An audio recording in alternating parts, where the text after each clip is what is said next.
Hi everybody, it's Kathy here, and today I'm playing along with 31 Days of Cut Files with MK Gunn and Janet Fritz. Janet is Galaxy Girls Creations here on YouTube, and MK is Some Assemblage Required. Today I'm using the day one cut file, and you will see there are lots of talented people playing along, and you will get inspired by so many different interpretations of this cut file. So what I've done is I have cut the cut file out, and it is a fractured color wheel. So that's why I'm using a rainbow around my layout, and I'm using a whole lot of different distress oxides from Tim Holtz to create this border, and that was dictated by the color wheel. I was going to color in or back each of the segments in like an ombre effect, but I decided that I'm going to keep my cut file clean, and I'm just going to add a little bit here to my border, and that's my nod to the color. And I actually am happy with the final product, and I hope that you're going to enjoy it as well. So as I said, I used all different distress oxides to create my border, like the red here, lumberjack plaid, which is for my red. I've gone with the wild honey for my orange part of the rainbow. I did fossilized amber for the yellow, mown lawn for the green, salty ocean for the lighter blue, first prize for the sapphire blue, dusty concord for the dark purple, I think it's seedless grapes for the lighter purple, and in the pink I went with the quiche flamingo. So there's the cut file. As you can see, it is a fractured color wheel, and I also used MK's stitch guide there to map out all my stitching, as you can see on my layout here through the back, so that I can do my running stitch evenly through the spokes of that colored wheel. And so I'm doing each of those segments one color of the rainbow, so that you have that whole color effect right around.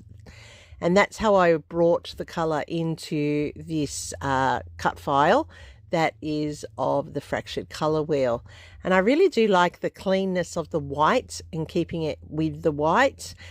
This is how I'm interpreting how to use it.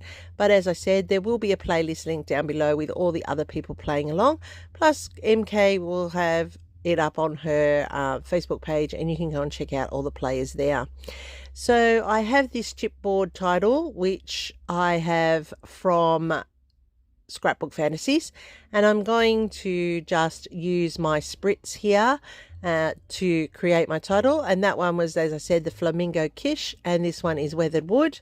And then I'm using the Dina Wakley white to go over the top, and that's to keep that white predominant for this layout, as based by the base of the one that you have seen that I'm creating. Now, for some reason my Dina Weekly pump is not working, but that's okay. I'll take it and clean it out, and hopefully that will make it work a little bit better. I'm just wiping off the extra, well, not dabbing off the excess, because I don't want it to be over the top, and I'm just putting a little bit more pink to the top. So I'll put that to the side and let that dry, and then I'll get back to constructing my layout. Now I'm going to go with one photo on this layout.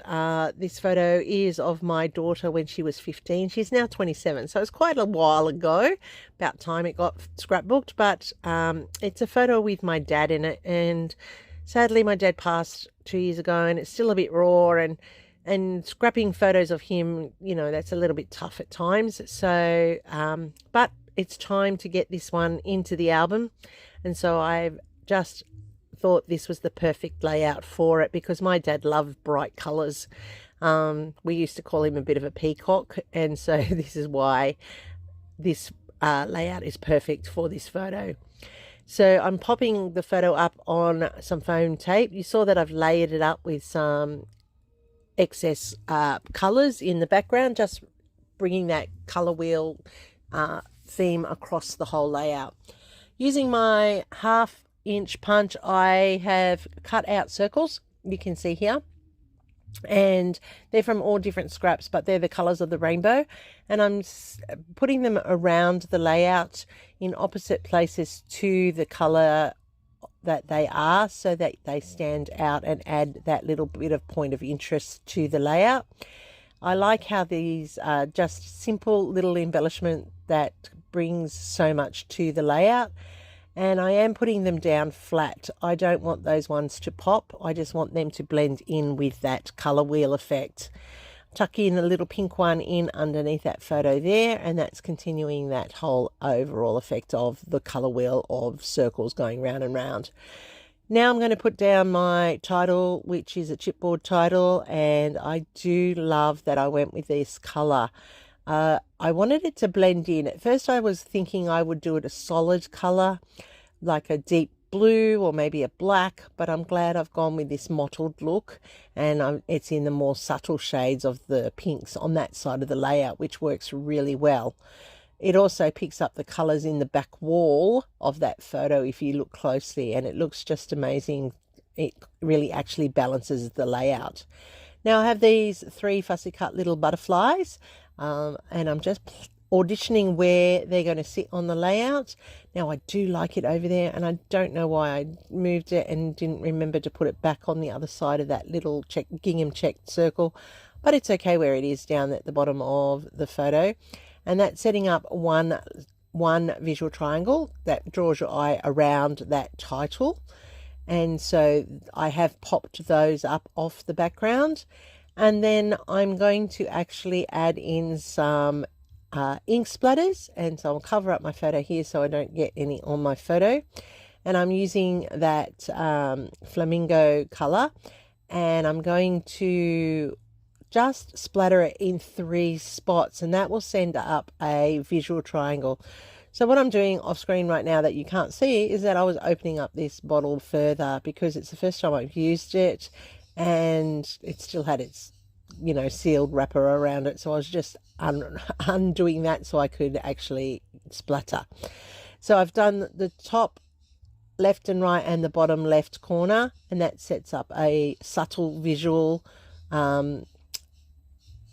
triangle for the eye to roam around the layout. And I just like that it's got that little bit of a splatter there, not overpowering the cut file or the rest of the layout. And look at that, I just like it.